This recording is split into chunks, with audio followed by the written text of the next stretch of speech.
4월의 첫날 2026년 2분기가 시작되었습니다. 예배를 통해서 다시 한번 믿음의 길을 걸어갈 걸 다짐하고 하나님의 은혜와 사랑과 평안이 가득한 시간 되시기를 주님의 이름으로 축원합니다. 우리가 일상이 반복된다고 하지만 똑같지는 않습니다. 가끔은 정말 이래도 되나 싶을 정도로 일이 없을 때가 있고 그 울리던 전화기도 울리지 않을 때가 있습니다. 전화기가 울리지 않으니 편안합니다. 그런데 시간이 지나면서 조금 불안해집니다. 그리고 나를 찾는 사람이 없네라는 그 마음이 들면서 조금은 섭섭함도 듭니다. 그런데 전화가 한번 오기 시작하면 계속 옵니다. 계획을 세우고 일을 좀 진행하려다 보니 생각지 않게 동시다발적으로 일이 생길 때도 있습니다. 무엇을 먼저 해야 될지 우선순위를 정하고 하나하나 점검하면서 일을 한다고 하지만 꼭 놓치는 부분이 있습니다. 복음서를 보면 예수님의 삶이 나와 있지요.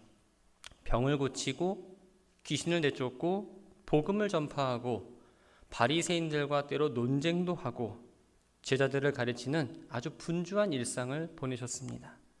몸도 마음도 지치기에 너무나 충분합니다. 그런데 예수님은 이러한 분주한 일상 가운데서도 하나의 최우선순위를 정하시고 집중하셨습니다. 그것은 바로 하나님의 뜻입니다. 예수님은 공생의 처음부터 마지막까지 최우선순위인 하나님의 뜻을 벗어나신 적이 한 번도 없으셨습니다. 예수님의 공생애는 요단강에서 세례 요한에게 세례를 받는 것부터 시작됩니다.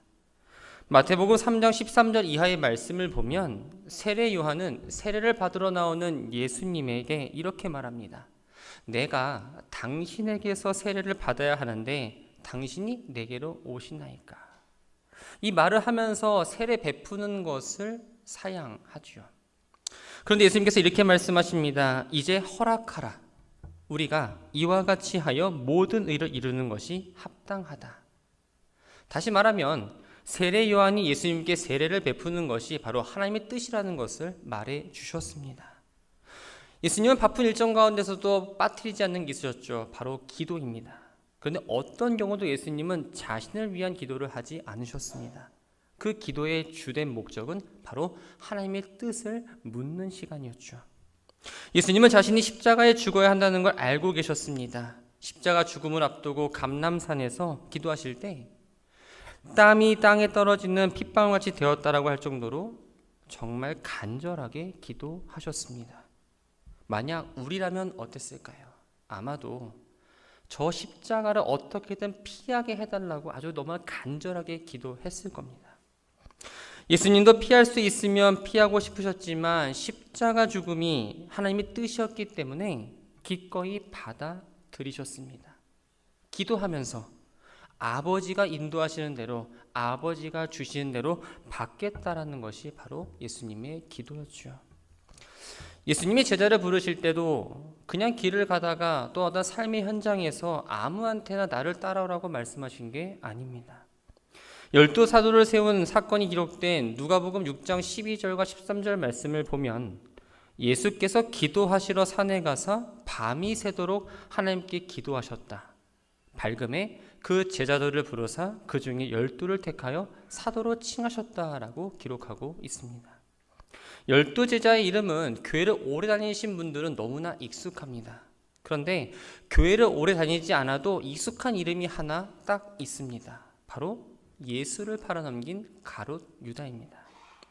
가룟 유다가 한 행동을 보면 예수님의 제자라고 말하기가 참 부끄럽고 어울리지 않습니다. 나중에 이 가룟 유다를 대신해서 마띠아라는 사람이 선택이 되죠. 이럴 거면 처음부터 가룟 유다가 아니라 마띠아를 선택했으면 어땠을까라는 생각도 한번 해봅니다.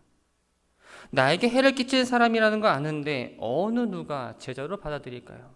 하지만 예수님은 가룟 유다가 자신을 팔고 그 때문에 십자가에 못 박혀 죽게 되는 걸 알면서도 그를 제자로 부르셨습니다.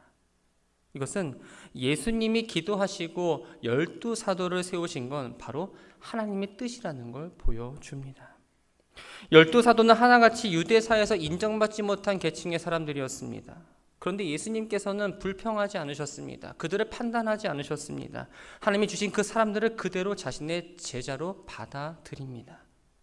잘 생각해 보면 가룟 유다만 예수님을 배신한 게 아닙니다. 베드로도 예수님을 3번이나 부인했습니다.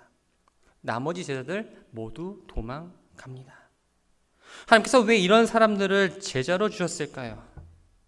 하나님은 예수님을 통해서 바로 은혜의 나라를 이루고자 하셨기 때문입니다.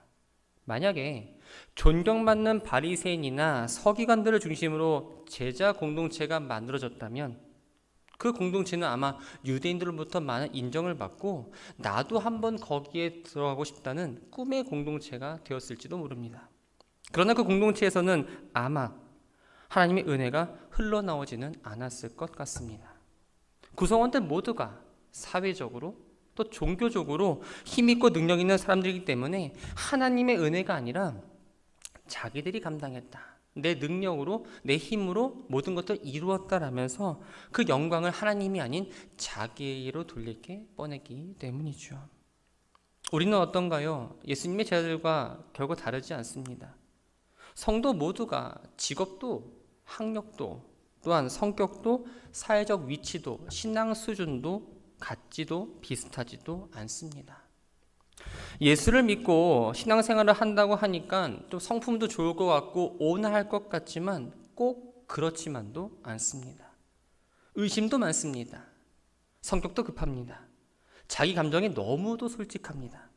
자기 이익만 생각하는 이기적인 면을 누구나 다 갖고 있는 게 우리의 모습입니다. 그럼에도 불구하고 하나님께서 우리에게 은혜를 베푸셔서 우리가 예수를 믿게 되었습니다. 예수를 믿고 구원을 얻을 수 있었죠. 또 무엇을 얻었습니까? 예수 안에서 형제 자매라 불리며 은혜의 나라 안에 살게 해 주셨습니다. 그렇다면 우리는 그저 교회를 다니는 사람, 기독교인에 머물러서는 안 됩니다. 옛사람을 버리고 새 사람의 옷을 입은 우리는 하나님 백성 또한 그리스도인 예수님의 제자라는 정체성을 잃지 않고 날마다 하나님 부르심에 응답하는 삶을 살아내야 한다는 거죠. 예수님께서 십자가 죽음을 통해 구속의 성취의 때가 가까워지자 바리새인을 비롯한 유대 종교 지도자들과의 갈등이 점점 더 심해집니다. 유대 종교 지도자들이 시비를 걸 때마다 예수님은 가르침을 베푸셨습니다. 근데 이 가르침이라는 게 단순히 유대 종교 지도자들을 가르치고 대답하거나 알려주는 게 아니었습니다. 오히려 예수님 주변에 항상 머물러 있는 그 제자들, 그리고 수많은 따라다니는 청중들을 향한 예수님의 권면이 담긴 내용입니다. 예수님은 바리새인들과 이미 3차례 안식일 논쟁을 벌이셨습니다. 바리새인들은 안식일에 예수님을 책잡기 위해서 이번에는 식사의 자리로 초대합니다. 초대해서 예수님이 왔는데 예수님 앞에 수종병에 걸린 사람이 있었습니다. 수종병은 마치 물에 빠진 것처럼 몸에 있는 수분이 배출되지 않아 몸이 붓는 병을 말합니다. 예수님은 바리새인들과 율법교사들에게 예전처럼 안식일 병을 고치는 것이 옳으냐 또 옳지 않느냐라고 물으십니다. 이 질문에 그 사람들은 대답하지 않았습니다. 안식일에 병을 고치는 것이 노동하는 것처럼 보이기는 하지만 치유와 회복 사역은 안식일에 너무나 합당한 행동이었기 때문입니다. 이것으로 끝나지 않았습니다. 예수님은 식사 자리에서 초대받은 사람들이 높은 자리에 택하여 앉자 혼인잔치에서 높은 자리에 앉지 말라는 그 비유를 통해서 자신들을 낮추라고 가르치십니다. 또 큰 잔치 비유를 통해서 하나님 나라 잔치에 참여할 자가 누구인지에 대해서도 말씀하셨죠. 이렇게 식사를 마치고 나서 예수님은 다시 일어나서 예루살렘으로 발걸음을 옮기십니다. 이때 수많은 사람들이 예수님을 따라갑니다. 그런데 예수님이 예루살렘으로 가시는 목적과 무리가 예수님을 따라가는 그 목적이 달랐습니다. 예수님은 십자가 고난을 받으러 예루살렘을 향해 가고 계셨습니다. 하지만 무리들은 어떤 신기한 표적을 보기 위해서 또 누군가는 병고침을 받기 위해서, 배를 채울 떡을 얻기 위해서, 아니면 예수님이 로마 정권을 타도하고 새롭게 세울 나라에서 한 자리를 얻을까 하는 그 기대감을 가지고 예수님을 따라갑니다. 예수님은 자신을 따르는 사람들이 어떤 생각을 가지고 따라오는지를 아셨고 그들의 빗나간 기대에 제동을 걸어야겠다는 필요를 느끼셨습니다. 그래서 육신의 생각과 마음에 품고 막연히 예수님을 따라오는 것이 아니라 십자가의 고난도 감수할 수 있는 성숙한 신앙을 갖추고 헌신할 수 있는 제자가 되길 바라면서 오늘 말씀을 통해 이들에게 가르침을 주고 계신 거죠. 26절을 보면 자기 부모와 처자와 형제와 자매와 자기 목숨까지 미워하지 않으면 자기 제자가 되지 못한다라고 말씀하십니다. 이 말씀을 그대로 받아들이면 예수님의 가르침과 모순이 됩니다. 예수님은 십계명을 통해서 부모를 공경하라고 말씀하셨습니다. 또 자기 부모를 거역하거나 치는 자는 돌로 쳐 죽이라고까지 말씀하셨죠. 이뿐만이 아닙니다. 이웃을 내 몸과 같이 사랑하라 말씀하셨고 심지어 원수까지도 사랑하라고 하신 예수님께서 지금 가족과 자기 생명을 부정하라고 말씀하실 리가 없다는 거죠. 여기서 미워하다라는 것은 저 사람이 참 밉다, 저 사람이 참 싫다라는 것처럼 감정 상태를 말하는 게 아닙니다. 미워하다에 해당하는 이 헬라어 미세이라는 단어는 조금 사랑하다, 덜 사랑하다라는 의미입니다. 즉 상대적으로 다른 것보다 덜 중요하고 귀하게 여기는 걸 표현할 때 사용하는 말입니다. 예수님께서 이 땅에 오신 이유는 십자가, 즉 죽음의 길을 가기 위해서 오셨습니다. 그렇다면 예수님에게 이것은 자기 목숨을 사랑하는 게 아니라 미워하는 것에 해당합니다. 사람들은 자기 목숨을 아끼고 사랑하지요. 자기 목숨을 사랑한다는 이 말은 자기중심적으로 생각하고 살아가는 사람을 의미합니다. 그렇다면 자기 목숨만을 미워하라고 말씀하시면 될 것 같은데 왜 굳이 부모, 형제, 자식까지, 이 가족들까지 언급하고 계실까요? 여기서의 가족은 혈연 공동체인 가족뿐만 아니라 이 땅에 존재하는 세상에 있는 모든 것을 대표하는 단어입니다. 우리가 예수님을 따르려면 가족과 자신의 생명은 물론 혈연, 지연 등 이 세상에 속해 있는 모든 것까지도 부정할 수 있는 결단과 희생이 있어야 된다는 것을 지금 말씀하고 계신 겁니다. 우리들의 모습은 어떤가요? 나는 그것으로부터 자유하다라고 말은 할 수 있겠지만 정작 중요한 일이 닥치게 되면 가장 먼저 언급되는 것들이 바로 이러한 것들입니다. 교회 안에서도 혈연, 지연, 학연을 따지고 때로는 세상의 가치관이 기준될 때가 있습니다. 평소 신앙생활을 또 삶을 보면 참 신실하게 살아가신다, 기도도 많이 하신다, 참 진실하시다, 거룩하시다라는 것처럼 보이는 분들이 있는데 자신과 이해관계가 얽힌 일이나 혹은 조금이라도 이득이 되는 일이 발생한다면 하늘나라 시민의 모습이 아니라 땅의 시민처럼 살아가는 걸 간혹 볼 때가 있습니다. 믿음의 길을 간다고 하는 우리들이 먼저 말씀에 나를 좀 비추어 봐야 합니다. 나는 정말 하나님 중심으로 살아가고 있는가? 아니면 나를 중심으로 살아가고 있는가? 하늘에 정말 소망을 두고 살아가는가? 아니면 이 땅에 있는 것들을 얻고자 노력하며 이 땅의 것들을 위해서 애쓰고 수고하며 살아가는가? 그리고 무엇보다도 이제는 하나님을 먼저 사랑하고 하나님을 내 삶의 주인으로 삼고 그 말씀에 순종할 수 있도록 성령님의 능력을 덧입혀달라는 기도가 반드시 따라와야 합니다. 예수님은 참된 제자가 되기 위해서는 어떤 고난도 감수해야 되는 것을 말씀하시고자 당시 로마 세계에서 가장 고통스러운 형벌인 십자가형을 예로 들어서 말씀하고 있습니다. 27절을 보면 누구든지 자기 십자가를 지고 나를 따르지도 않는 자는 능히 내 제자가 되지 못한다라고 합니다. 여기서 말하는 십자가는 어떤 인생의 고통, 어려움을 말하는 게 아닙니다.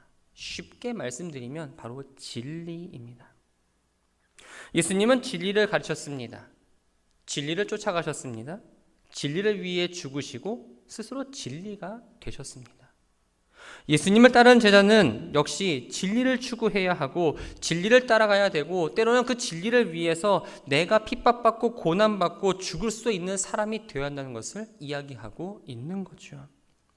스승 되신 예수님은 나중에 실제로 자신이 십자가에 못 박히심으로 모범을 보이셨습니다. 또 베드로를 비롯한 수많은 예수를 따르는 사람들도 십자가에 못 박히는 등 죽음까지 불사않고 복음을 전하고 예수를 따르는 이 명령에 수행합니다.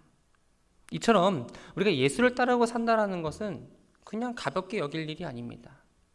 인생을 적당히 또한 대충 살면서 하면 되지 하는 그런 길은 더더욱 아닙니다. 오늘 이 시대 어떤 사람들을 필요로 할까요? 죄송합니다. 교회를 다니는 사람이 필요한 게 아닙니다.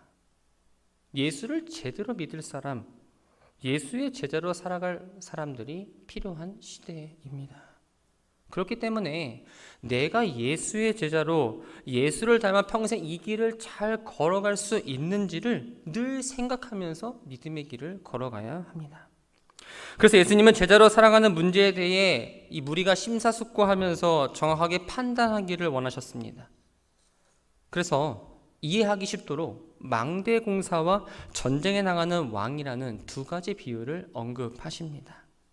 망대는 침략자의 움직임을 파악하기 위해 세운 전망대입니다. 오늘날 망대가 별로 와닿지 않으니까 하나의 건물로 한번 생각해 봤으면 합니다.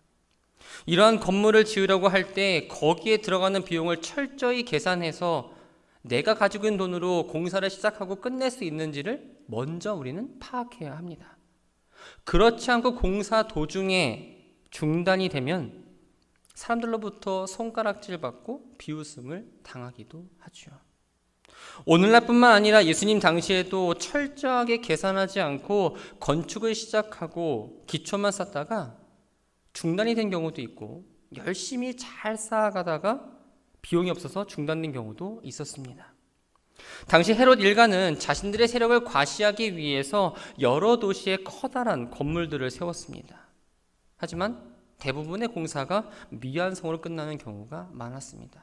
그것을 보고 사람들은 헤롯 일가를 조롱하고 비웃기도 했습니다. 일상적인 일에서도 이러한데 하물며 예수를 믿는다고 신앙임을 자처하는 사람들이 자기 십자가를 지는 일에 대해서 실패자의 모습을 보인다면 어쩌면 처음부터 따르겠다고 나서지 않는 것보다 못한 일이 되고 맙니다. 스스로 망신당하는 것으로 끝나는 것이 아니라 예수님의 이름까지 욕되게 하는 죄를 범하게 된다는 거죠. 이번에는 전쟁에 나가는 왕에 대해서 말씀하십니다. 이 전쟁터, 수많은 사람들의 목숨이 없어질 수 있는 아주 위급하고 다급한 상황이 벌어지는 곳입니다. 그만큼 빠르고 정확하게 판단해야 합니다. 전쟁을 시작하기 전에 자신의 전력과 상대방의 전력을 객관적으로 비교해서 이 싸움은 도저히 안 되겠다라고 생각이 들면 전쟁하지 않고 화친을 택해라고 이야기합니다. 전쟁을 할 수 있는 자원도 또한 사람도 능력도 충분하지 않은 상태에서 내가 감정에만 치우쳐서 그 전쟁을 치르게 된다면 후회해도 소용이 없습니다. 마찬가지로 예수님의 제자가 된다는 것은 자기 목숨이 달려있는 전쟁에 참여하는 것과 같습니다. 왜요? 성도의 신앙생활은 더 강한 세력의 사단과 전투하는 영적 전쟁이기 때문입니다. 단순히 내가 하나님부터 은혜 받았으니까 그 감정에 취해서 걸어가고 산다라고 할 수 있는 문제가 아니라는 거예요. 자신의 모든 것을 포기하면서 하나님 나라의 의를 위하여 싸울 각오가 되어 있는 사람만이 제자가 될 수 있고 주님의 참된 군사가 될 수 있습니다. 준비되지 않은 상태에서 섣불리 나섰다가는 도중에 예수님을 떠난 자와 같은 삶을 살아볼 수밖에 없다고 이야기합니다. 사랑하는 성도 여러분, 예수님의 제자는 예수를 영접하고 나서 그냥 저절로 되는 게 아닙니다. 자신의 전 존재를 걸고 엄청난 희생과 결단이 요구되는 자리입니다. 그런데 우리는 성도라는 말, 하나님 백성, 그리스도의 제자라는 말을 조금 쉽게 할 때가 있습니다. 또 신앙생활과 우리들의 삶 가운데서도 그 모습이 가벼울 때가 있죠. 믿음으로 구원을 받는다라는 이 말을 잘못 이해해서 믿음만 있으면 되지 하며 행함이 없이 내 마음대로 살아갑니다. 이 강단에서는 구원은 하나님의 은혜입니다, 하나님의 선물입니다라고 선포가 되지만 내가 살면서 그 구원을 값싼 은혜로 만들고 있습니다. 예수를 믿고 구원받고 축복받는 것 사실입니다. 그런데 그 전에 하나님께서 우리에게 결단과 희생을 요구하신다는 것을 우리는 잊어서는 안 됩니다. 내가 이런 각오가 되어 있는지, 내가 제자로 살기로 결단이 되어 있는지 우리는 한번 다시 돌아볼 필요가 있습니다. 겸손히 주님 앞에 무릎을 꿇고 자기 십자가를 지고 예수님을 따라가는 참된 제자의 모습을 회복하는 모든 성도 되기를 주님의 이름으로 축원합니다. 예수님은 두 비유의 결론은 이렇게 말씀하십니다. 33절을 보면 너희 중에 누구든지 자기의 모든 소유를 버리지 아니하면 능히 내 제자가 되지 못한다. 예수님의 제자가 되려면 자신의 모든 것을 포기해야 한다는 말입니다. 버리다라는 말의 헬라어 아포타세타이는 이 시제가 지금 현재형으로 되어 있습니다. 그렇다는 건 포기하는 것, 버리는 것이 지금 당장 그리고 한 번만 하는 게 아니라 계속적으로 이루어져야 되는 행위라는 걸 이야기합니다. 모든 소유를 버려라. 자기가 가지고 있는 모든 것들을 팔아 가난한 사람들에게 나눠주고 아무것도 소유하지 않은 무소유의 상태를 말하는 게 아닙니다. 소유에 대한 그 의식, 또 소유에 대한 그 집착 같은 것을 말하고 있죠. 소유에 대한 그 집착은 바로 제자가 되는 것, 그리고 구원에 이르는 것을 방해하는 결정적인 요인이 됩니다. 그래서 자기가 소유한 모든 것을 내 마음대로 사용하는 것이 아니라 자기에게 위임된 거라고 생각을 하는 청지기적인 정신과 마음을 우리는 가져야 합니다. 주님을 따르기 위해서 소유에 대한 어떠한 집착 같은 것들 버리셨습니까? 사실 우리는 주님을 따른다고 말은 하지만 더 많은 것을 얻기 위해서 노력합니다. 하나님께 기도하는 내용을 한번 살펴보면 다 달라고만 이야기합니다. 나를 변화시키려고 기도하지 않고 세상이 변해서 내가 원하는 것을 채워달라고만 우리는 기도하고 있습니다. 주님을 따르고 천국에 올라가려면 땅의 것을 버리고 몸을 가볍게 해야 하는데 자꾸 채워달라는 기도만 하니 점점 무거워지려고만 하니까 하나님 보시길 때는 우리의 기도가 반대되는 기도를 하고 있다는 거죠. 주님을 따르는 제자가 되고 천국길에 가기 원한다면 무엇을 채워달라, 내가 남들보다 더 잘나고 섬김을 받게 달라는 기도가 아니라 먼저 내 자신을 비워달라는 기도가 필요합니다. 이웃을, 하나님을 잘 섬길 수 있게 해달라는 그 기도가 먼저 나와야 한다는 거죠. 이러한 모습의 하늘 영광까지 버리시고 종의 모습으로 이 땅에 오신 바로 우리를 구원하신 예수 그리스도의 모습이었습니다. 진정한 제자의 모습은 땅의 것에 대한 그 소유와 집착을 버리고 나를 비우는 삶을 살아내야 합니다. 날마다 기도하시면서 그리스도의 형상을 닮아가기 위해 애쓰고 노력하는 우리 모두가 되기를 소망합니다. 예수님은 제자된 삶의 모습을 가장 잘 나타내주는 상징으로 소금을 언급하십니다. 소금이 좋은 것이나 소금도 만일 그 맛을 잃으면 무엇으로 짜게 하리요, 땅에도 거름에도 쓸데없어 내버린다.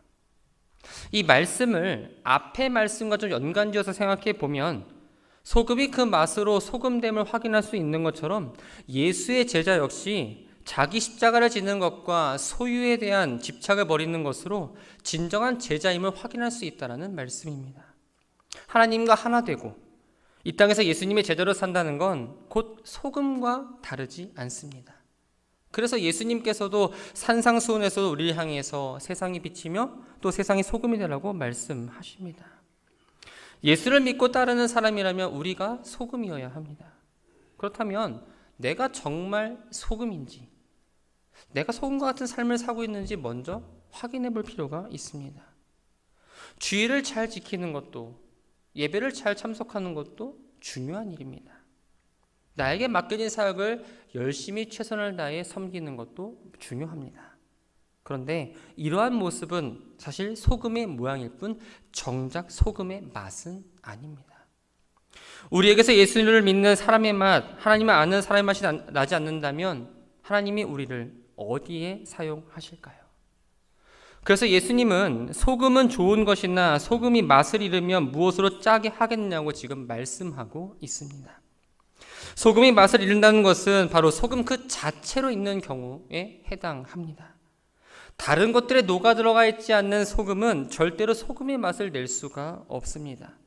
아무리 좋은 소금, 귀한 소금이라 할지라도 그 소금이 어딘가에 들어가서 녹지 않는다면 그 소금의 가치를 잃어버린다는 거죠. 하나님께서 왜 나를 부르셨는지, 왜 주님의 제자로 살라고 말씀하시는지, 왜 하필이면 수많은 교회 가운데에 춘천제일교회를 섬기게 하시는지 생각하면서 살아야 내가 진정 소금다운 삶을 살고 있다는 것을 깨달을 수가 있습니다. 맛을 잃을 소금을 굳이 예수님이 말씀하신 이유는 바로 예수님을 따르는 사람 가운데에 그런 사람들이 많다라는 것을 간접적으로 이야기하고 계신 거죠. 주님을 따르겠다고 말은 하지만 하나님을 우선순위로 두지 않는 사람들, 여전히 이 땅의 것을 최고로 삼고 그것을 쫓고 그것을 얻기 위해 수고하는 사람들, 진리의 말씀이 선포되지만 그 말씀이 귀가 아파서 귀 기울이지 않는 사람들, 소유에 집착하는 사람들이 많다고 우리들에게 말씀하고 있습니다. 주님이 말씀하신 대로 귀가 있다면 우리는 들어야 합니다. 우리들의 마음을 열고 우리의 귀를 열고 예수님의 탄식 소리를 들을 수 있어야 합니다. 사랑하는 믿음의 가족 여러분, 예수님이 원하시는 제자의 모습으로 잘 살아가고 계십니까? 어쩌면 내가 좀 신앙생활을 오래 해서 성경을 다독해서 많은 지식을 알고 있으니까, 교회 열심히 다니고 섬기고 있으니까 나는 그래도 제자인 것 같아 라는 마음이 드실 겁니다. 하지만 이것은 진정 제자의 모습이 아닙니다. 제자처럼 보이고는 싶지만 그렇게 살고 싶지 않은 예수님을 좋아하는 팬 정도일 뿐이라는 거죠. 팬은 대상에 대한 지식은 많이 있지만 그 사람과 인격적인 관계와 사귐은 없습니다. 이것을 신앙생활에 대입해 보면 바로 종교인에 해당합니다. 팬은 대상을 향한 선망과 환호는 있지만 진정한 헌신은 없습니다. 주님을 따르는 마음도 있고 또 세상 것도 얻으려는 그 양다리를 걸치고 있는 것 역시 제자가 아니라 팬이라는 사실입니다. 또 이 팬은요, 내일, 다음에, 언젠가라는 말을 자주 사용합니다. 내일은 우리에게 보장된 시간이 아닙니다. 실패한 다이어트가 언제나 내일부터 시작되는 것처럼 제자들에게는 내일이란 실패의 시간입니다. 제자는 조건을 달지 않습니다. 내일이 아니라 오늘, 지금 움직이는 사람입니다. 팬인가 제자인가를 쓴 미국의 카일 아이들먼 목사님은 이런 말씀을 하셨습니다. 당신은 힘들 때 어디서 위로를 얻습니까? 당신은 어느 때 가장 화가 나고 짜증이 나십니까? 그리고 어느 때 가장 신이 나십니까? 이 대답에 예수님이 없다면 당신은 제자가 아닙니다. 여러분들은 어떠하신지요? 고난주간을 살아가고 있습니다. 우리가 예수님이 십자가 은혜를 기억할 뿐만 아니라 내 믿음과 삶을 좀 돌아보는 시간으로 삼으시기 바랍니다. 내 모습이, 오늘 말씀드린 이 말들이 나에게 너무나 해당된다면 내가 제자로 살지 못했구나.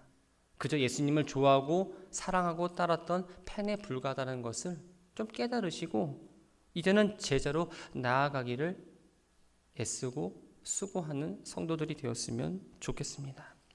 하나님이 원하시는 제자의 모습으로 살기를 다짐하며 나에게 주어진 그 십자가를 지고 묵묵히 우리의 삶의 자리에서 소금의 역할을 감당하는 복된 성도들 되시기를 주님의 이름으로 축원합니다.